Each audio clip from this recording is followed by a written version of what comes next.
This is the morning show. Tom Kelly, Devan, Kaney. 929-494 is how you get in. Good morning, Devan.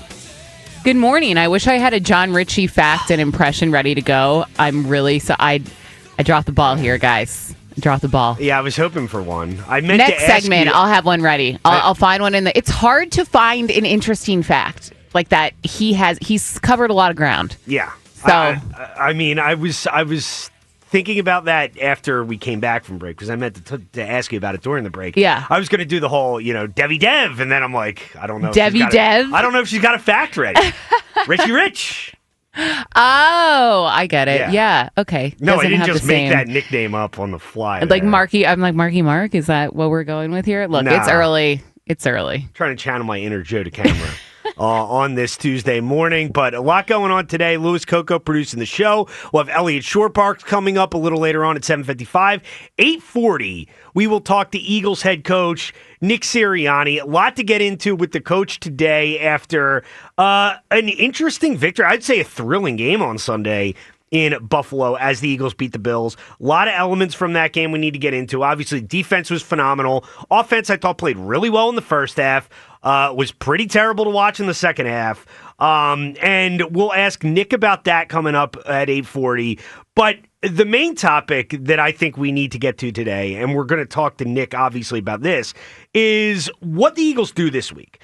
Because things were even further complicated last night as the Rams lose to the Falcons. Not a game I saw coming. I thought the Rams were going to beat Atlanta, and I thought we'd go into next week kind of, with all the options open. You could play Seattle, you could play San Francisco, you could play the Rams. Mm-hmm. Now it's down to two teams. It will either be the Rams as the 6th seed, or it will be San Francisco as the 6th seed.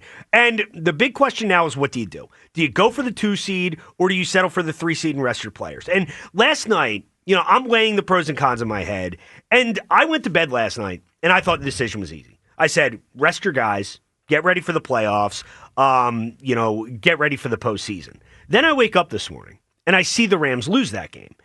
And I'm not going to lie. I am torn on this decision. I know normally we come out and, I have a strong opinion on something. I don't know about this one, because on the one hand, I look at it, and I think there are, obviously a lot of benefits to resting your players. You don't want anybody to get hurt. We all know what happened with A.J. Brown in 2023. That was incredibly unfortunate. The Eagles, let's face it, they probably were going to lose to Tampa anyway, the way they were playing. But that was something that complicated things big time. But last year, you look at the benefits of having the 2 seed. And you're able to host every game throughout the playoffs if the 1 seed goes down.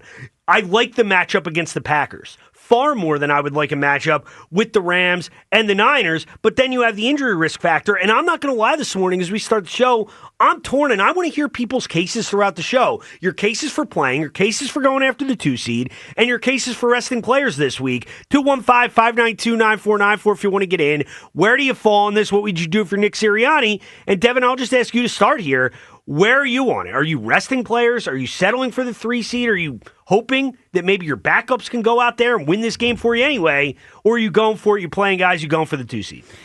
So it is a tough call. And I truly don't, envy Sirianni and the Eagles head coaches and coaches who have to make this decision. I personally would not play starters just because standing on the sidelines on Sunday and also just, throughout this entire season, there's so much that goes into it physically that even, the TV cameras don't pick up.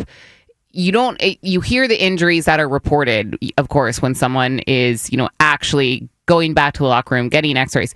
So many of these guys just get banged up on routine plays. Like Jalen Carter, his first game back, he walked off the field really slowly at one point on Sunday. We all saw Devontae Smith had that catch that was ruled not a catch, but he came up really slow after that. Looked like he was struggling. You don't want to lose one of your most important players, whether it's Devontae Smith, whether it's Jalen Carter, what have you, another offensive lineman, because you are simply playing for seeding. I guess I'm valuing having an almost fully healthy team in the postseason over one better seed. Yeah, and for me, this is kind of what it comes down to, because right now I'm still leaning toward I would sit. I'd sit my guys. I'd sit as many guys as possible, and I'd rest. And, hey, I don't think it's beyond the realm of possibility that the Eagles' backups could go out there and beat a dead Commanders team. I don't think that's impossible, but you also need other things to happen. Like, that's a big deal, too. If it was just the Eagles controlled their own destiny here, that's kind of a different story. You also need the Bears to go out and lose to the Lions. And this is kind of what it comes down to for me, and why right now I still lean towards sitting guys, is what in the end can you live with more? Not playing and knowing we're going into the playoffs. We have a pretty healthy roster. I mean, the Eagles, for the most part, assuming you get Lane back, you have made it through. You're pretty healthy. You don't have any debilitating injuries here. Or playing one of these guys gets hurt. Like you said, I mean, look at the close calls last week. Jalen Phillips, there was a moment where he comes off and you think he might be hurt. Devontae on that play when he makes that amazing twist and catch. So that's kind of where I am at this point. And right now I'm still leaning towards... This is where I am. I'm still leaning towards sitting, but I can be swayed. That's fair. I feel like the more I think about it, the more I'm being swayed towards just no matter what, you sit the guys. Like, I feel more and more strongly about it as the days go on, especially after hearing Nick Sirianni when he spoke to media yesterday afternoon. He brought up the fact that pretty much every year, of course, they've gone the postseason, but whether they actually have the bye or they create their own bye, they've had a little bit of a break for the starters before their first postseason game. And it's clearly worked out for them because they've been to the Super Bowl twice, won it last year, and they didn't play most of their starters. I'm not saying, like, I think a good mix could work too. Of course, you can't sit every single starter and have it be like a third preseason game. But I am saying I think it's worth, protecting your guys, especially the O-line and D-line. Like, talking to Jordan Mailata a few weeks ago in the locker room, just chatting with him about, the physical toll that this takes. And they do. I know that, like, John Ritchie likes to bring up the fact that they're only doing walkthroughs. That's not true. This team practices hard, I can assure you, at least once or twice a week. They're not just doing walkthroughs. And Jordan said it after the game on Sunday. The difference at the end was the conditioning, because the Eagles were just in better conditioning shape because they work harder throughout the week, clearly, than the Bills do. But my point is, talking to Jordan a couple weeks back, he was like, yeah, my body's breaking down on me. All of ours are. It's not that I'm injured. It's just what happens when you play this sport, when you play in the trenches, and you're this many weeks deep into the season. It's just going to happen. So if you have someone saying their body is breaking down on them, why would you not give them some time off? Right. And this is the thing here. Like, when you look at it from this standpoint, is sure, you can look at it on the one side and say, well, look how beneficial the 2 seed was for the Eagles last year. And it was. Like, that's the part of it where I'm torn here, because the 2 seed was important. And you see the Lions go down and things work in the Eagles' favor. Then all of a sudden you're in the driver's seat. You have home field advantage throughout the playoffs. But they also created a bye last year. Like, they also rested the guys in Week 18. And I know we were having similar conversations leading up to the game last year. Personally, I thought last year was a no-brainer decision. Like, I know Saquon was going for the record. That cannot be something that factors in when you're going for a Super Bowl. And I think last year the Eagles absolutely 100% made the right decision. And I think last year was easier. I think this decision this season is much, much more difficult than it was last year. Yeah, it is a tough decision. I agree. I think it was easier last year. And I know we keep pointing to the fact that it worked out because the Eagles end up having home field advantage throughout the entire playoffs. I don't even know. Like, I know that there's, sites that draw up hypothetical scenarios about who they're going to play and how it could all work out. You also have to look at the fact the Eagles have one of the best, or if not, I believe the best road winning percentage since Nick Sirianni took over as head coach in 2021 in the NFL. So, like, I have no worries about this team. I get it. People know, like, we don't have a good history playing out in Seattle. Not that that's going to happen now, but just as an example, like, I don't think that is a factor that would worry this team, and it certainly doesn't worry me. I think that they will get up for any opponent no matter where they're playing them.